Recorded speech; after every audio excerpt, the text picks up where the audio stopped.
So Kobe Bryant and Beyonce Knowles have a couple things in common, including this pair of sneakers right here. But did you know they also had their breakout stardom starting in 1997? So 1996-97, Kobe Bryant was drafted 13th overall by the Hornets, and then he was traded to the Lakers 1 month later. Then he went on to do this. 5-time NBA champion, 7 NBA Finals appearances, 2-time NBA Finals MVP, the NBA's MVP for the season, as well as 2-time scoring champion in 06 and 07, 18-time All-Star. He was a 4-time NBA All-Star Game MVP. He had 15 All-NBA team selections, as well as 12-time All-Defense team selections, and also won the Slam Dunk Contest in 97. And as a rookie, before he actually had his first signature model, which was the KB8, renamed to the Crazy 8, he was wearing the Adidas basketball Feet You Wear models, including the Top 10 2010, the EQT Elevation, and then the Top 10 2000. And that brings us to this video in 2023, which is a new version of the Top 10 2000 with Ivy Park and Adidas, which is Beyonce Knowles' clothing line. So Kobe was a rookie in 1997, and Beyonce Knowles actually debuted with Destiny's Child. They had a handful of major hits, including No No No, Bills Bills Bills,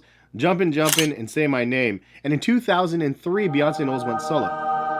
With Destiny's Child, she had 4 #1 hits and 10 top 10 songs on Billboard. As a solo artist, though, she had 8 more #1s and 21 top 10 hits on Billboard. She has a record-breaking 32 Grammy Awards, and she has over 1,362 award nominations with 543 wins from MTV, BET, Soul Train, BBC, Billboard, AMAs, People's Choice Awards, and more. So now you have a little bit of history, what ties the two together. Here is the shoe that is being released with Adidas and Ivy Park with Beyonce's brand. The pair that was once worn by Kobe Bryant back in 97, now you have a revised version from Ivy Park in 2023. And it's kind of fun being able to do some of the research to bridge the gap between the old and the new. And I really feel like there's two people that are going to look at this shoe without any background in the story. And there's going to be the people that like it, obviously, and the people that dislike it. And so I feel like having a little bit of background behind the silhouette and the history of what this shoe had represented in kind of Beyonce's now new twist on the shoe, I feel like it is important to be able to tell those stories. It's one of those things that's kind of unfortunate with brands in having exclusive deals.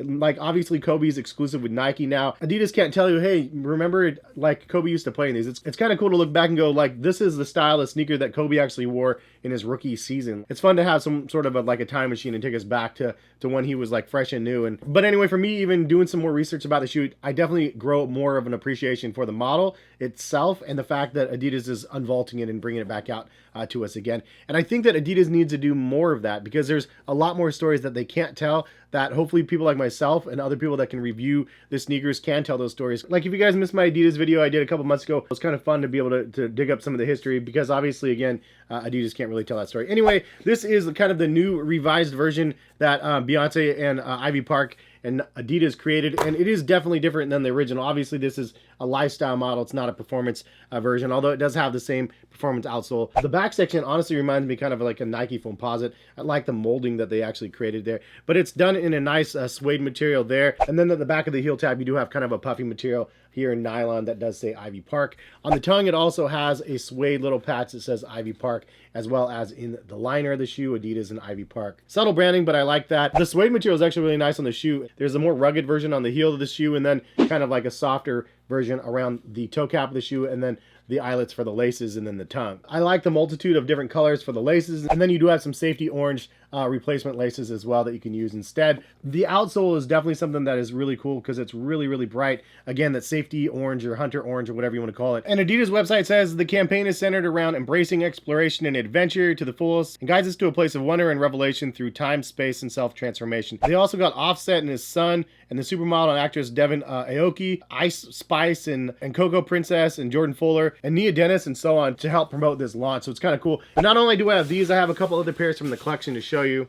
This is actually a pair of the Nite joggers, which is pretty rad that they're actually creating these still because this is a model that they don't create anymore on Adidas website. And this is kind of like the previous ones that Beyonce and Ivy Park released. However, it does have like a plastic TPU shroud around the shoe that looks really cool. Adds a nice little design to that. I definitely want to see that in more colorways. And then we also do have the Ivy Web Boost pair, and this one is super cool too because it has a really nice camo print on the upper and it is kind of like similar to the web boots that we already know, but the upper is completely different. It has this nice little lace enclosure for the tongue, and then this plastic TPU unit around the heel cup has a nice little design element there with a dual pull tab on the back, and the lacing structure is also a little bit different too. You can see it laces all the way down at the toe box of the shoe, and then it also has this sort of beehive pattern up through the tongue.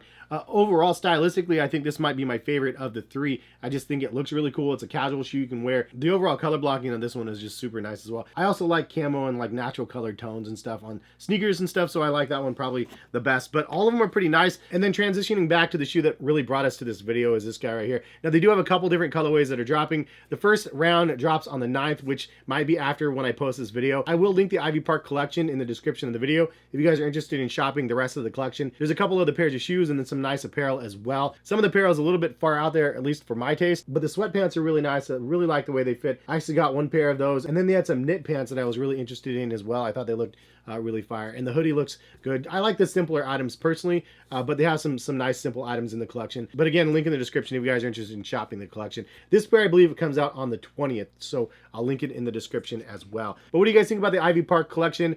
Beyonce, Adidas. I like this collection, and I'm happy that they took and morphed a like basketball sneaker like this that nobody's gonna even know. Like the people that are gonna buy this shoe and wear it because of Beyonce, they're not gonna really know the rich history. I'm assuming that this shoe actually has, or at least in an altered form, because obviously they changed this one for Beyonce with some of the materials and the craftsmanship of the upper. But I love the history of it, and it's fun to be able to look back when he was a rising star athlete that wasn't signed to Nike yet. You know, he had some glory days with Adidas, and this is one of those models that I think help express that. But anyways, thanks for stopping by and watching the video. Hopefully it was somewhat informative to you guys. If you guys learned something new or you liked the video, drop a like on the video, subscribe if you guys would like to see my other videos, and hopefully we'll see you guys back on the channel for some more content. All right, peace guys.